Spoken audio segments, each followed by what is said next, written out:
हर हर महादेव। मैं अभिजीत अपने देश से सबको नमन करता हूँ। आज हम बात करेंगे राम मंदिर की हिस्ट्री के बारे में कि कितनी योगदान थी, कि कितनों ने अपनी जान गंवाई।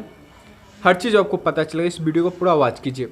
एक्चुअली ये वीडियो मैंने नहीं बनाया, मेरे छोटे भाई ने बनाया। अगर वीडियो आपको पसंद आती है तो लाइक और कमेंट प्लीज़ करें और वीडियो को पूरा वॉच करें। जय श्री राम।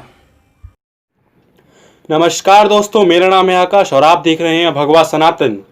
मैं आज आप लोगों को एक ऐसी कहानी बताना जा रहा हूं जो बहुत प्रसिद्ध है अभी के समय में। जी हाँ, मैं आज आपको बताने जा रहा हूं राम जन्मभूमि की कहानी।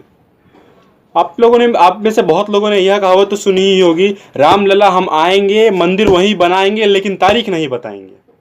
अब हम तारीख भी बताएंगे और मंदिर भी बनाएंगे। बहुत लोगों ने इस कहावत का इस्तेमाल टारगेट करने के लिए किया है हमारे अभी के गवर्नमेंट को, और मैं आपको इसी चीज़ से अभी जुड़ी हुई कहानी बताना जा रहा हूँ, शुरुआत से लेकर अभी तक क्या क्या हुआ, कैसे हुआ। तो हुआ ऐसा था, 1528 में औरंगजेब नाम का एक राजा हुआ करता था, आक्रांता हुआ करता था, माफ़ कीजिएगा, जिसने भारत में आके भारत को बहुत ज़्यादा लूटा था और बहुत से मंदिरों को तोड़ा था। और उन बहुत से मंदिरों को तोड़ने में से एक मंदिर हमारा राम जन्मभूमि का मंदिर भी था। उसने उस मंदिर को तोड़कर वहाँ पे एक मस्जिद बनाया था जिसका नाम हम बाबरी मस्जिद के नाम से जानते हैं।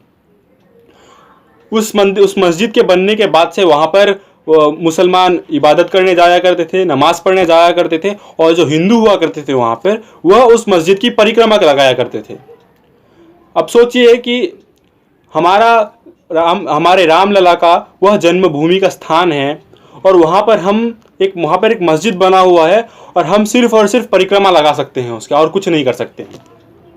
और बहुत प्रयास हुआ उसके बाद कि वापस हम अपने मंदिर को वापस हम बना सके उस जगह पर, लेकिन हर बार प्रयास असफल रहा। छुटपुट दंगे भी हुए कई बार, मारामारी भी हुई, काटाकाटी भी हुई कई बार, लेकिन कभी भी हमें पूर्ण तरह सफलता नहीं मिली। और इन दंगों और मारामारी के कारण हुआ ऐसा कि कोर्ट ने ऑर्डर कर दिया कि उस जगह का ताला बंद कर दिया जाएगा और ताला नहीं खोलेंगे जब तक ये डिस्प्यूटेड बात सॉल्व नहीं हो जाता।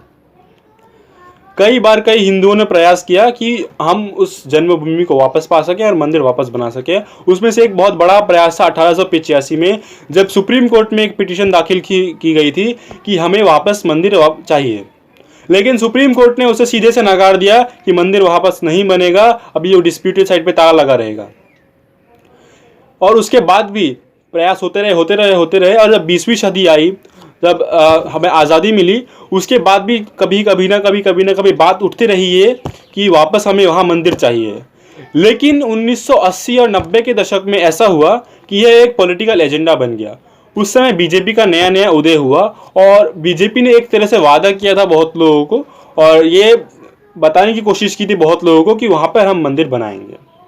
इसकी वजह से उन्हें सपोर्ट भी मिला और हम जानते हैं कि आज के दिन में उन्होंने अपना वादा सच भी किया। जैसा और ये भी एक पहलू है कि यह एक लीगल डिसीजन था सुप्रीम कोर्ट की तरफ से, फिर भी बीजेपी ने अपना भरसक प्रयास किया। बात करते हैं हम 1980 के जो दशक पे जो सिचुएशन बना था, माहौल जो बना था, तो ऐसा हुआ था कि विश्व हिंदू परिषद नाम का एक संगठन है, उसने ये ठान लिया था कि हम वहाँ मंदिर बना के रखेंगे। और उसने लोगों से कहा था कि आप अगर खुद की सेवा करना चाहते हैं, कुछ ना कुछ सेवा करना चाहते हैं जन्मभूमि पे मंदिर बनने के लिए, तो आप आइए, बड़ी संख्या में आइए। और जो लोग आए थे उन लोगों को कार सेवक कहा गया था। और उस समय कार सेवकों की एक बहुत बड़ी भीड़ जुटकर आई अयोध्या नगरी और विश्व हिंदू परिषद का साथ देने कि वहाँ पर हम मंदिर दोबारा बना सकें। कई पॉलिटिकल लीडर्स जैसे लाल कृष्ण आडवाणी, अटल बिहारी वाजपेयी, उमा भारती, इन जैसे लोगों ने बहुत प्रयास किया और लोगों के साथ रहे ये लोग मंदिर आंदोलन में। तो आंदोलन इस तरह था कि एक बार आडवाणी जी का एक यात्रा निकलने वाला था गुजरात से लेकर अयोध्या नगरी तक, और इस यात्रा में बहुत कुछ हुआ। जब गुजरात से यह काफिला निकला और जब ये काफिला बिहार में पहुंचा तो लालू प्रसाद यादव जी की सरकार ने आडवाणी जी को गिरफ्तार कर लिया। और लालू प्रसाद यादव जी इसी बात के लिए आज भी बहुत ज़्यादा उड़ते हैं कि उन्होंने आडवाणी जी को गिरफ्तार किया, बहुत बड़ा काम कर लिया। ठीक है, हम मान लें अपने बहुत बड़ा काम कर लिया। फिर वह आगे बढ़ते हैं, यूपी में निकालते हैं। यूपी में उस वक्त मुलायम सिंह यादव जी की सरकार थी और मुलायम सिंह यादव जी की सरकार ने सीधा कार सेवकों पे गोली चला दी और बहुत से कार सेवक मारे गए। यह आंदोलन इतना आसान आंदोलन नहीं था। आडवाणी जी गिरफ्तार हो गए और बहुत से कार सेवक मारे भी गए। और जो संगठन है हमारा विश्व हिंदू परिषद, उसने पूरे देश के लोगों से ये अपील की थी कि वह अपने अपने घरों से और फिर अपने अपने गांवों से ईंटें भेजें और जिसपे श्री राम लिखा हुआ हो, और उससे राम जन्मभूमि पे बनने वाले मंदिर में उन ईंटों का इस्तेमाल होगा। और आपने ऐसे बहुत सी तस्वीरें देखी भी होंगी जिसपे जो यहाँ पे ईंटें हैं जिसपे श्री राम लिखा हुआ है, और पूरे देश से यहाँ ईंटें आई थी, हर एक गांव से ईंटें आई थी। और उन्होंने जैसा कि अपील भी किया था कि हर गांव से ट्रक भर भर के आनी चाहिए, और ऐसा हुआ भी था। फिर हम अपनी कहानी में आगे बढ़ते हैं। फिर कुछ समय बीता, यूपी में चुनाव हुए दोबारा, और इस बार मुलायम सिंह जी की सरकार हार गई और सरकार किसका बना? कल्याण सिंह का, जो कौन थे? बीजेपी के नेता थे। और बीजेपी की सरकार बनी यूपी में। उसके बाद ऐसे तो अभी बहुत आरोप लगते हैं कल्याण सिंह की सरकार और बीजेपी की सरकार पे कि उन्होंने मंदिर मस्जिद बचाने के लिए कुछ नहीं किया। लेकिन हुआ क्या, कार सेवकों का एक काफिला मस्जिद के लिए रवाना हुआ, मस्जिद की तरफ निकला और पुलिस ने उन्हें रोका भी था। और जैसा कि आप में से बहुत कुछ लोगों ने सुना भी होगा कि उस समय जब पुलिस ने रोका था तो ऐसे नारे लगे थे, हिंदू हिंदू भाई भाई, बीच में वर्दी कहाँ से आई। लेकिन फिर भी पुलिस वालों ने अपना ड्यूटी निभाया और उस समय कार सेवकों का बहुत बड़ा काफिला कूच कर रहा था मस्जिद की तरफ। लेकिन सूबे की सरकार ऐसा प्रयास भी कर रही थी कि उन्हें रोका जा सके। लेकिन हुआ यूँ कि वह बहुत बड़ी भीड़ पुलिस पे हावी पड़ रही थी, और पुलिस पीछे हट गई और पूरी भीड़ एक ही बार में मस्जिद के ऊपर चढ़ गई। और अपने मस्जिद की तस्वीर तो आपने सभी ने देखी ही होगी, और पूरा का पूरा मस्जिद ढहा दिया गया। और उसके बाद से आज तक सुप्रीम कोर्ट में केस चलते रहा।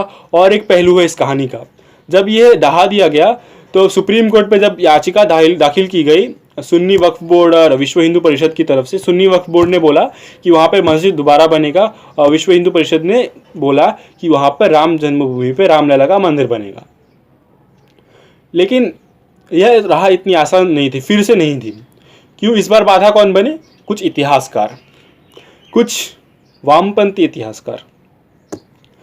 फिर क्या हुआ, जब मस्जिद तोड़ दिया गया तो आर्कियोलॉजिकल सर्वे ऑफ इंडिया को सुप्रीम कोर्ट ने आदेश दिया कि वहाँ पर आप सर्वे कीजिए, वहाँ पर आप ढूंढिए, खुदाई कीजिए और देखिए कि वहाँ पे क्या मिलता है।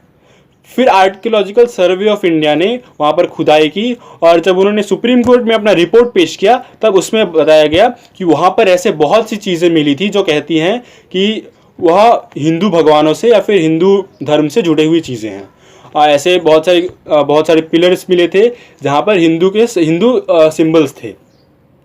लेकिन फिर भी जो कुछ इतिहासकार थे उन्होंने पूरी कोशिश की इसके गुमराह करने की और यह साबित करने की वहाँ पे कभी मंदिर नहीं था।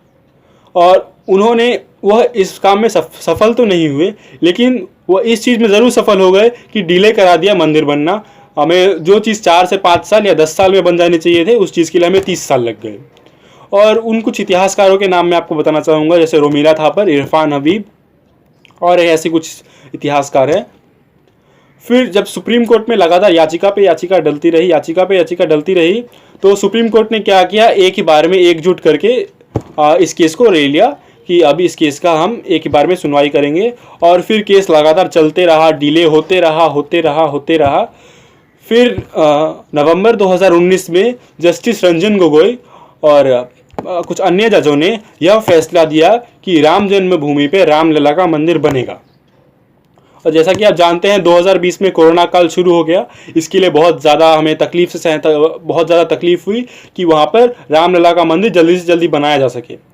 इसीलिए बैठक हुई और बैठक में यह निर्णय लिया गया कि 5 तारीख को एक शुभ मुहूर्त है जिस दिन भूमि पूजन हो सकता है।